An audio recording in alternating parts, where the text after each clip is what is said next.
Reacting to Shuriken Fight Series 19 on UFC Fight Pass right now.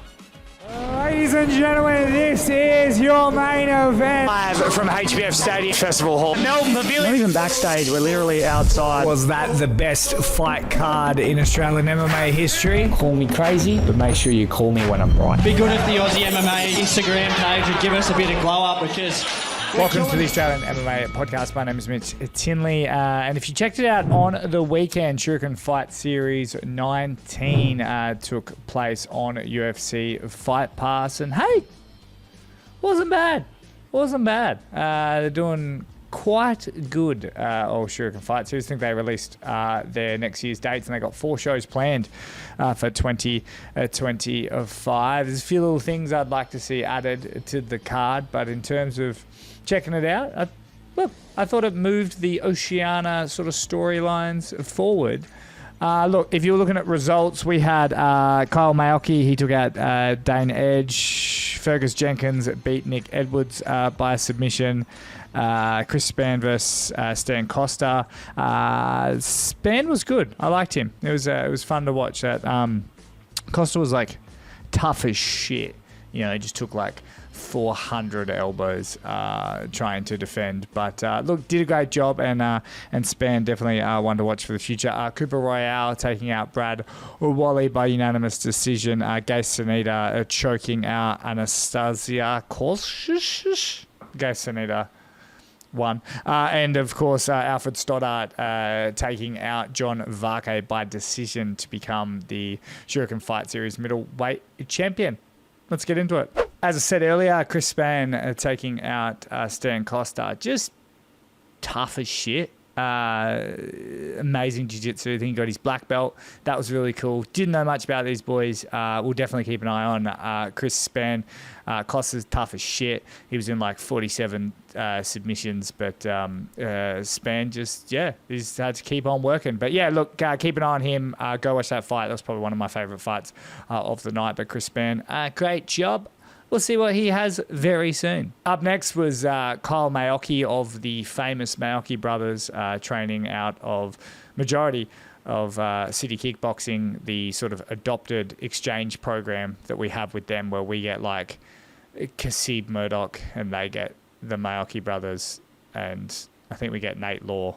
Is he New Zealander? I don't know. But yeah, there's a lot of sort of cross-country training, and I sort of like it. It's pretty cool. But yeah, Kyle Maoki just quietly, and I mean quietly, just sort of dominating everyone he comes up against, which is nice. I think he's ready for a big test. I want to see him against. I don't know if he's going to be at featherweight or lightweight.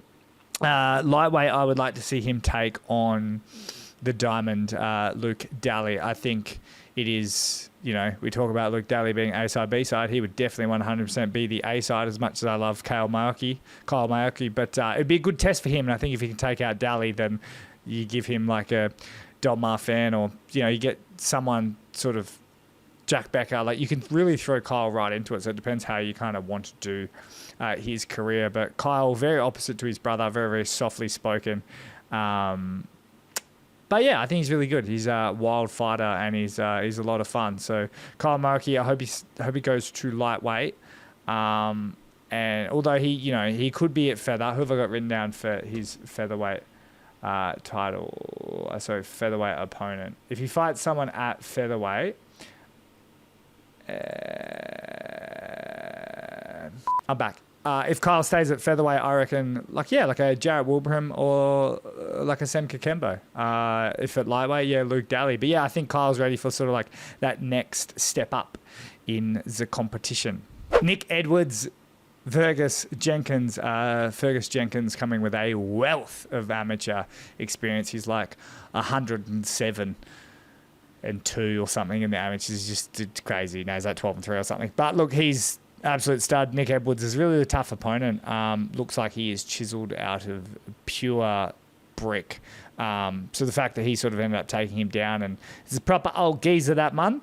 Nick Edwards is very, very fun to watch, coming off a knockout victory over Nick Kepu at Diamondback in Adelaide. And sort of Adelaide scene is struggling a little bit, so it's good to have a fun sort of fighter like Nick Edwards coming on the scene. But Fergus Jenkins just sort of proving why he is an absolute stud of a fighter at middleweight. He actually, even if you fast forward to the end of the night, he called out the winner of Shuriken Fight Series. It was very weird in how they set it up, but I like that he was keen to go straight for the title and to fight someone like Alfred Stoddart and wanting to do it in 5 rounds. Also, spoiler alert if you didn't know who won that one between John Varkey. But yeah, I thought that was, I think it's a bit premature in terms of like storyline with Fergus Jenkins. Like, he'll probably fight for titles like very, very soon. But in terms of, like, I'd like to see him put on some more whoopings on the way up. I wouldn't actually even mind like a Fergus Jenkins taking on like a,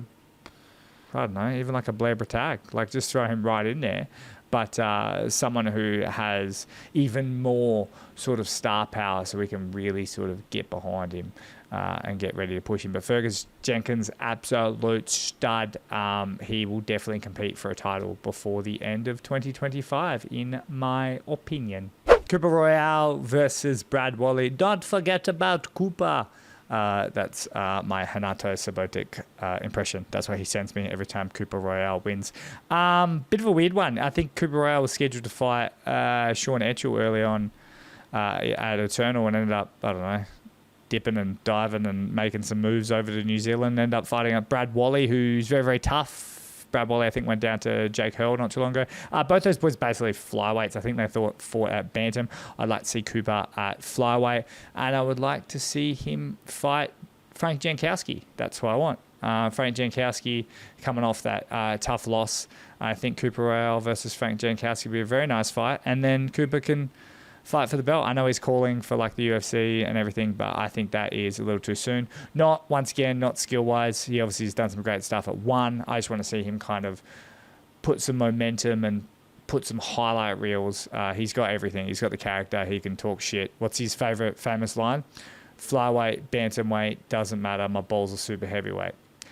Put it on a t-shirt. It's sick. But yeah, get some highlights, get him the belt, and move him on. But I honestly do think he should push through the Eternal realm, because that's where all the killer flyweights are, and that I think will really, really launch him into the stratosphere, which I think he can be at. So hopefully Hanato can get him on an Eternal card. Gace Sunita also did an outstanding performance. Beautiful rear naked choke. The fight to make, I know they're struggling to make it, but her versus Annie Thatcher would be a banger of a fight, because I think if Gace can beat Annie, then it kind of really shows that regardless of age, regardless of whatever's going on, that she is not to be messed with. So make that fight. Gace Sunita, Annie Thatcher, both of you. Any promotion. There you go. There's a fight. Make it. Finally, the heartbreak continues for my man John Varkey. It's really hard. He's such a great guy. He's so talented. Represented Tonga, I believe, at the Commonwealth Games for wrestling. He's got a great story with his charity, for his the unfortunate passing of his brother, Fal Varkey. And he's just a hell of a guy. Like, he just really is. You talk to anyone, everyone loves John Varkey. Unfortunately, he came up short. I don't know what John Varkey does now. He can literally fight absolutely anyone sort of at the top of the game. I wouldn't mind maybe him versus Caleb Rideout, who just came off a tough loss against Kit Campbell. But I think John Varkey, I would like to see him keep fighting. He has said he doesn't know how much longer he's going to do this. I think he's 33, 34 maybe. So unsure kind of how much is left in the tank. The next level is probably, unfortunately, a bit too far out of the grasp in terms of like record and guys that are in sort of line in front of him and whatnot. So I just think we've got some fun fights of John Varkey. I still think he can be a champion and sort of round out the career in sort of like a weird Kieran Joblin sort of realm. But John Varkey is very talented. But yeah, so I'd like to see him maybe against Rideout, and we'll see what he can do there. In terms of Alfred Stoddart, who just looked tremendous, even off his back, his jiu-jitsu looked great. I still wouldn't mind him going back down to welter or doing whatever and taking on Kit Campbell. I know he wants that fight. John Varkey looked very good, and he normally either gets starched within a minute or puts on a dominant display via decision. Wasn't necessarily dominant, but he did get the decision nod. I really want to see him and Blair Bratag. I just do. Blair Britagg's coming off basically a tough number 1 contender fight against Rouston. I know Rouston actually, Cam Rouston actually wants to fight Alfred Stoddart too, but at Shuriken for the belt. So I think that fight will happen. I'd like to see it actually at Eternal in Sydney, because that would be cool. 2 Sydney boys on a Sydney card before the UFC weekend on Sydney.